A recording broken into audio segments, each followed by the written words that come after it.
Rockwell, morning YouTube. Some people are aware that I've taken a consultancy with Caine Survival, and I'm going to be helping taking the company forward. One of the perks is that I'm laying my hands on some amazing equipment. This is the first knife review I've done really, and today I'm going to be talking about the Caine Survival tool that I have in my hand. Before I start talking about the tool and how you use it, I'd like to give you a little bit of background of how it came about. There's a chap who is world renowned in bushcraft and survival, and that's a chap called John Lofty Wiseman. So John Lofty Wiseman was a former career soldier in the Special Air Service. He had a very distinguished military career and ended up as chief instructor at Jungle Warfare School. He is in effect the chap that wrote the book. John's a world-renowned author, and he wrote the SAS Survival Guide that millions of people, myself included, have bought. Sometime after John left the military, Caine and John Lofty Wiseman met up at an outdoor training survival establishment and worked together for several years. Caine's expertise really is bred from living wild in the United Kingdom for 15 years. He's an expert on wild edibles. You can't spend any time at all with Chris and not have your knowledge expanded tenfold. So over that association, I think the two men became friends. I think John knew that that particular adventure was coming to an end, and encouraged Caine to start to develop his own survival tool.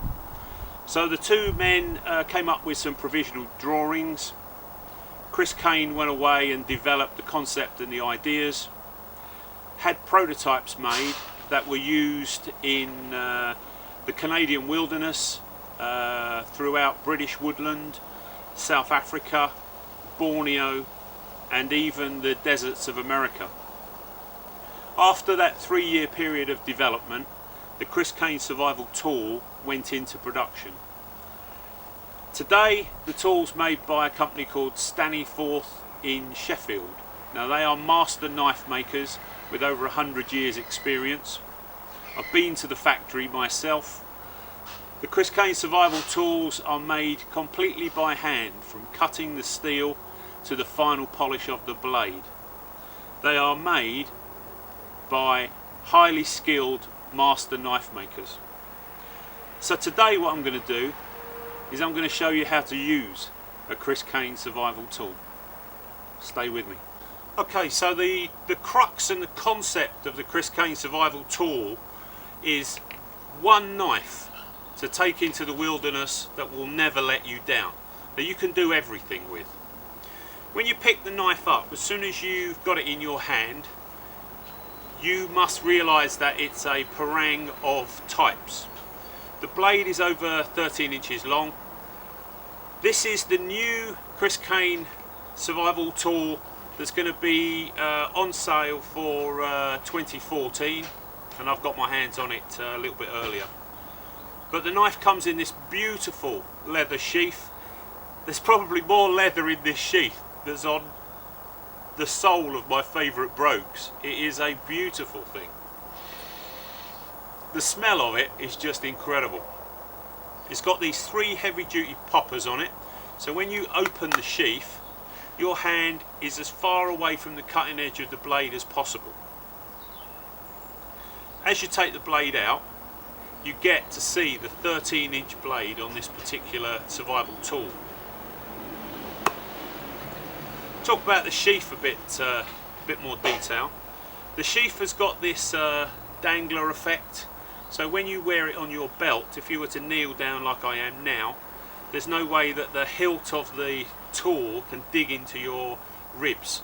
A common injury would be to break or damage your floating rib if you fell over with a knife on your belt, and the hilt, top of the handle, would be about here, which is exactly where your floating rib is. With this design, as you stand up, kneel down, move around, so the sheath moves out of the way. It's a beautiful handmade, hard-wearing leather sheath. Quality on this sheath is absolutely excellent. Let's go back to talking about the knife. Let's bring you in a bit closer. So as you can see, the knife has this beautiful sweeping shaped blade. It just ensures that most of the weight of the blade is forward of your hand. It's 5mm thick, has a full tang, the blade is 13 inches long, and the knife in total weighs 750 grams. It comes with a lanyard or a tether, which is an integral part of how the Chris Caine survival tool is used. It comes straight out the box, razor sharp. The back of the knife, way up by the handle here, is a very deliberate 90-degree finish to it, and that's excellent point for striking your fire steel and lighting fire. The back of the blade has been rounded off for battening, but also to enable you to sort of get a grip on the knife and to use it as a draw knife or additional ways of using this tool, and I'll elaborate on that a little more as we go on. So the fundamental design of the Chris Caine survival knife: put your thumb into the lanyard, wrap it around the back of your hand, take a full grip on the handle. Now this particular handle is my favourite. This is the diamond walnut. Really, all of the Chris Caine survival knives have got the ability for you to adjust, customise the fit of the handles, and you can do that with some wet and dry or some sandpaper, but predominantly the handle is designed to be just that little bit too big in preparation for you customising it to a perfect fit for your hand. Now I've got quite big hands, and in truth I think this handle is going to be absolutely perfect for me. Like I've said, the knife is a full tang, 5mm thick, it's made of 75 carbon steel, it has a ROCKWELL of 72 to 74. Now what that means is very simply the brittleness of this particular steel. ROCKWELL is always a compromise, because what we want is we want a tool to hold a razor sharp edge for as long as possible, but we don't want the steel to be so hard that it takes an absolute age to sharpen. So the ROCKWELL on the Chris Caine survival knife is a compromise between function and being able to maintain it. The blade's 13 inches long, it's got this beautiful sweep to it, and the sweep really ensures that the blade, the cutting blade, apart from having most of the weight of the tool, ensures that the knife hits the work before your hand possibly could. So just by the shape of the blade you can see that as you would be using it, so the blade will arrive at the work long before your hand would. One of the biggest criticisms of using the run-of-the-mill standard British Army machete is that it was a flat tool, and therefore the tip of the blade and your fingers arrived at the work at the same time, and on occasion that could be quite painful. Right up by the hilt there's a very deliberate 90-degree finish to the blade, and that just ensures that it's perfect for use with a fire steel. As you travel down the back of the blade is rounded. This is rounded for several reasons, but one of the primary ones is that you can, for example, if you were making cordage perhaps out of nettles, you can lay your nettles down and with the back of the knife just tap the nettle and break the fibres in it. It's also good for processing some of your foodstuffs, and it gives you a place where you can safely put your hand to exert a little more pressure on the knife to be able to use it as a draw knife or to use it for carving. So that's basically the Chris Caine survival knife, but of course it wouldn't be complete without Chris's name on it.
So anything that claims to be a survival knife, you've got to be able to do everything with. Processing your food, peeling your vegetables, building your shelter, procuring small game,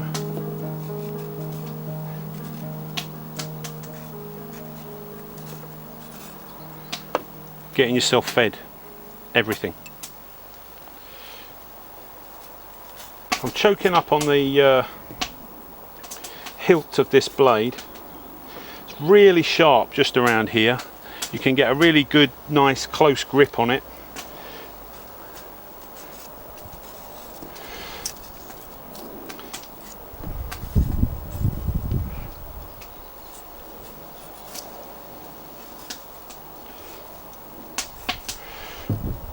Mate, wouldn't have been too bothered with that at home feeding the family.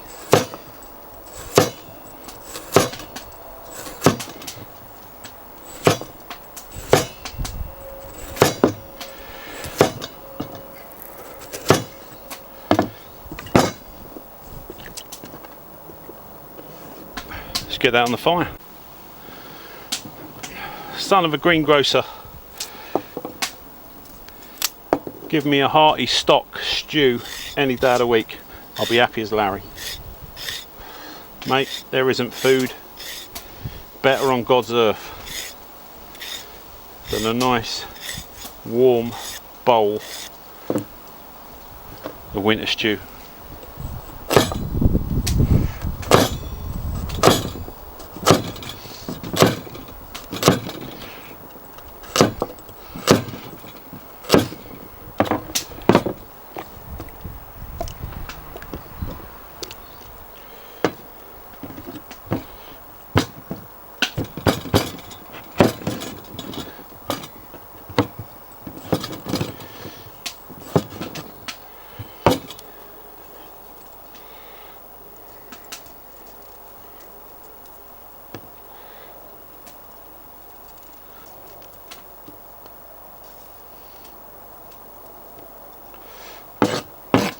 Oh, the smell of that. It is definitely Halloween just round the corner.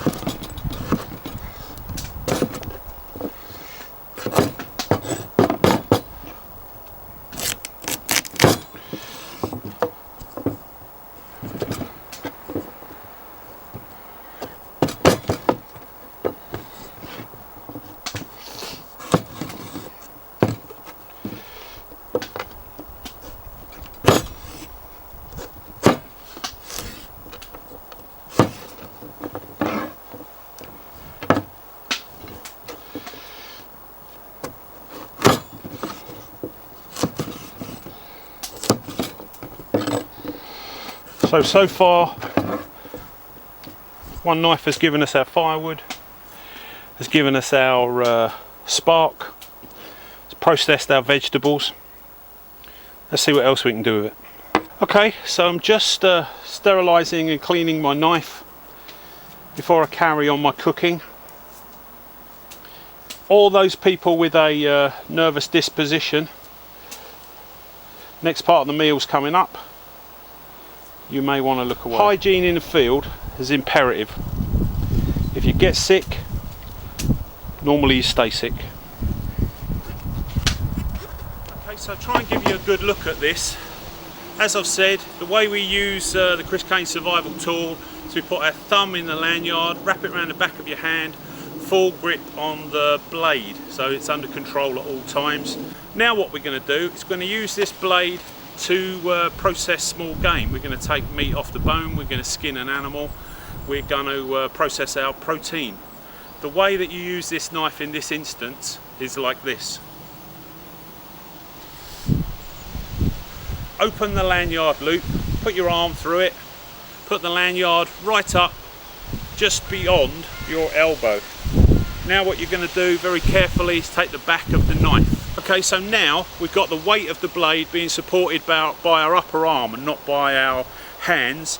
The blade is being used safely with the back of the rounded blade under control, and now we can use it for very fine cuts. Okay, so what we're going to do here is we're going to imagine that this orange is the breast of a bird or a pigeon. What we want to do is take the skin off without destroying the meat underneath and just making it a feather-ridden mess. Use the cutting edge very carefully just to unzip the skin of the orange, and that's the sort of thickness that you'll be taking through your small game to get through the skin and down to the meat. So imagine that that's the breastbone, and we've just unzipped the breast of the bird. Now what we're going to do is peel the skin back, just put the tip of the knife underneath the skin, and very carefully we're going to be peeling this orange.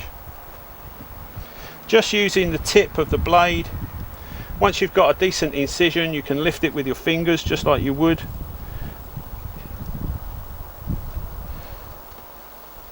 What we're hoping to do is to even remove all of the sinew from the animal, and in this case we'll be removing the pith. So slowly but surely we're cutting the skin back just with the tip of the blade, supported by the lanyard just above our elbow.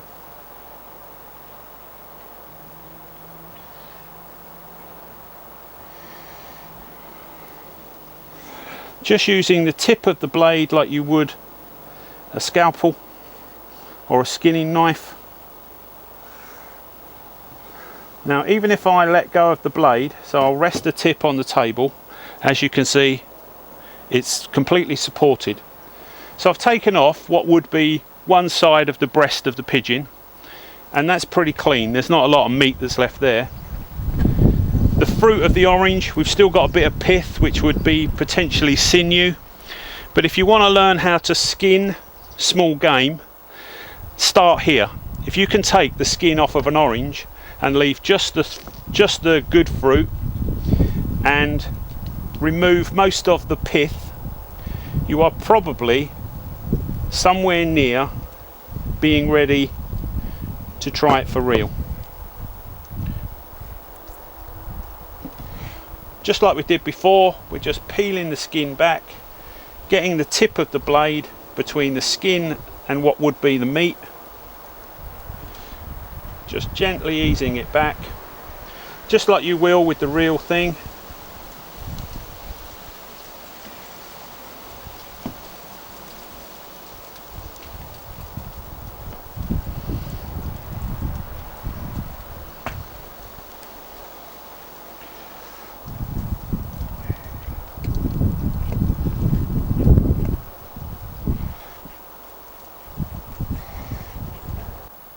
Obviously in a survival situation nothing goes to waste. Your vegetable scraps, brilliant bait. Like I say, try and do the best job you can. Get all the pith off of the fruit, because in reality that will be the sinew of the skin and bindings of the muscles, ligaments. And it's not the greatest tasting part of your game.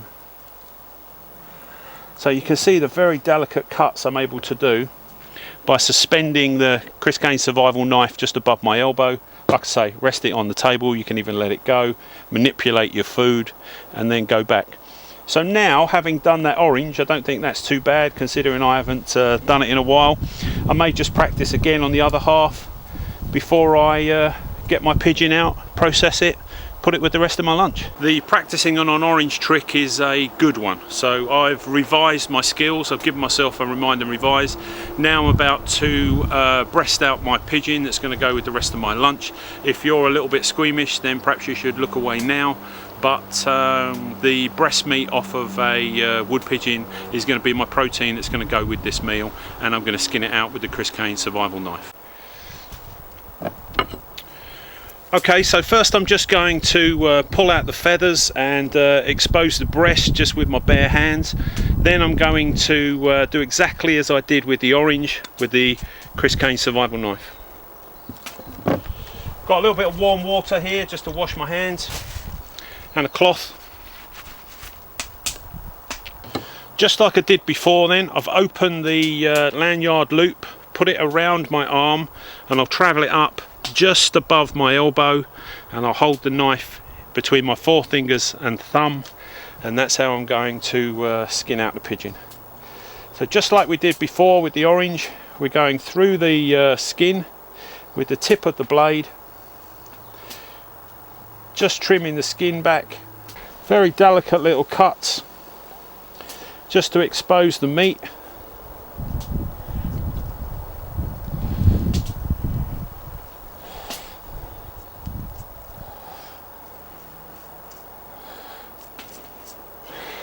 Couple of nice beautiful breasts on this bird. It's quite a big bird. The weight of the knife is being supported just above my elbow, so I'm not struggling to support the 750 grams of the knife itself. There we can see the breastbone, so I'm going to put the knife in just next to the breastbone and just slide it underneath the meat. So here we go. Just into the breastbone. Just like the orange, we don't want to leave too much meat behind. On the orange we were leaving the pith.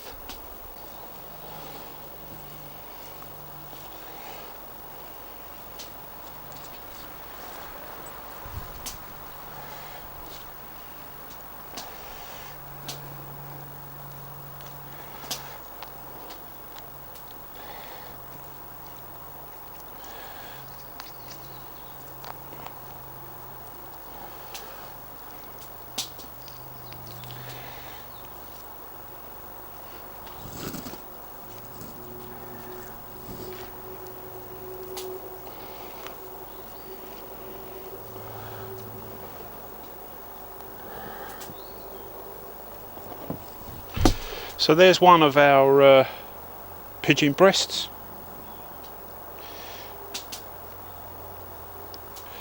Just pop that in the water just to clean it out. But there's a lovely piece of protein, there's a lovely piece of meat for us.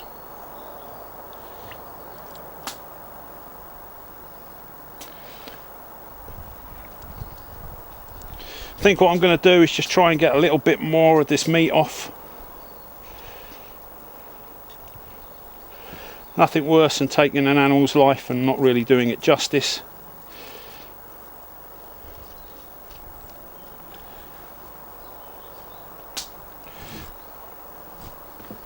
Exactly the same on the other side.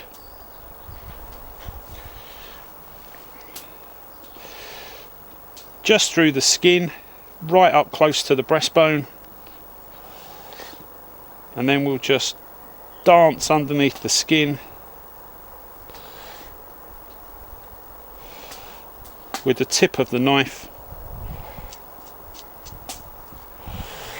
Work it down as deep as we can just to maximize the amount of meat that we're going to get off the bird. Just using the tip of the knife.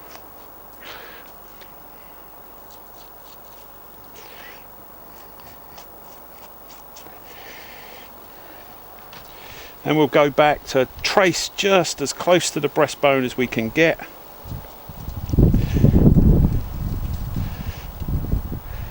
Kind of as deep on all of the meat that we can get off of it.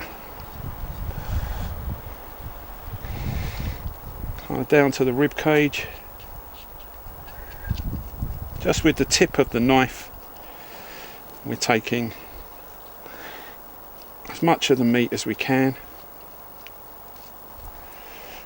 So as you can see, I'm just resting the tip of the blade on the table, still around the crook of my arm, still safe.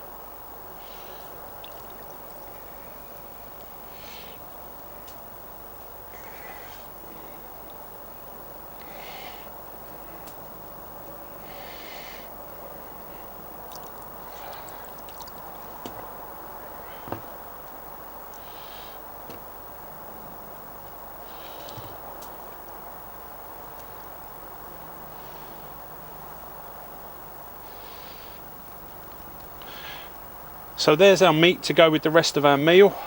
That's our bird breasted out.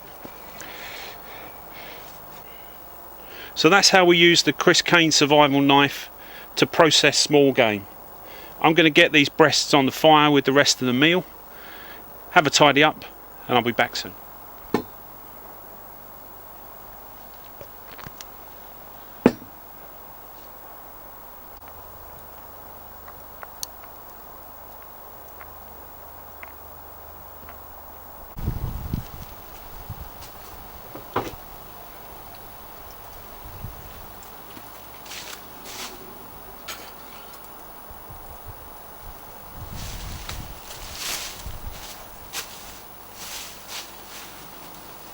Okay, so about the only thing you're not going to see me do with the Caine survival tool is chop a tree down.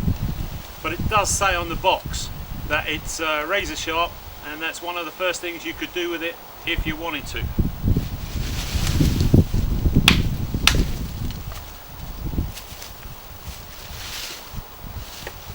You won't have any problems at all processing your firewood. It's a very capable thing. But don't think for a moment the only thing you can do with the Caine survival tool is chop wood. I've been really pleased with it. It's been a trip down memory lane for me. It's probably been 30 years or more since I used a parang. It's been a great day.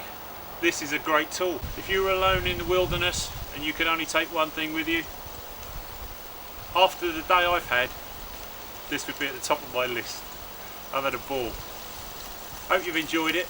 I'm going to have some lunch when it's ready, and I'll share that with you. Meantime, I'm just going to crack on, process a little bit of firewood. Survival for me is all about saving energy, not about chopping down massive trees, but about picking your firewood up for free with no effort at all. If you have to process your firewood, just zipping it down off the branches you find around is the way to go. The best advice I ever got was work at a rate at which you don't sweat, and then you're doing pretty much everything okay. Crack on with processing my firewood, share my lunch in a minute, back soon.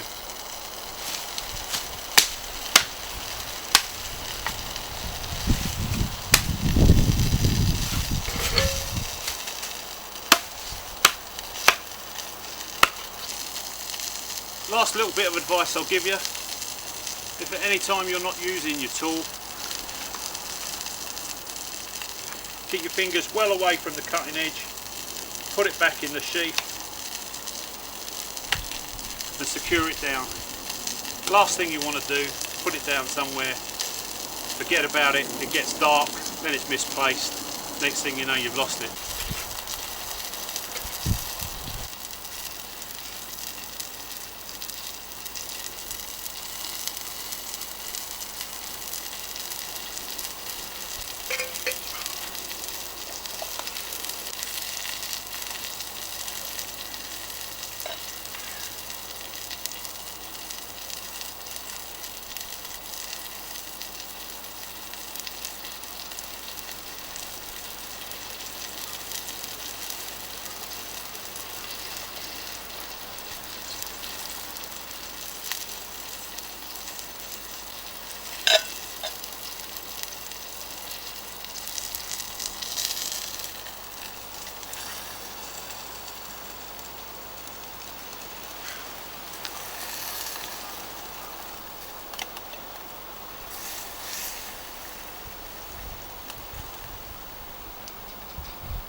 As always, YouTube, any comments? Love to hear them. Back soon.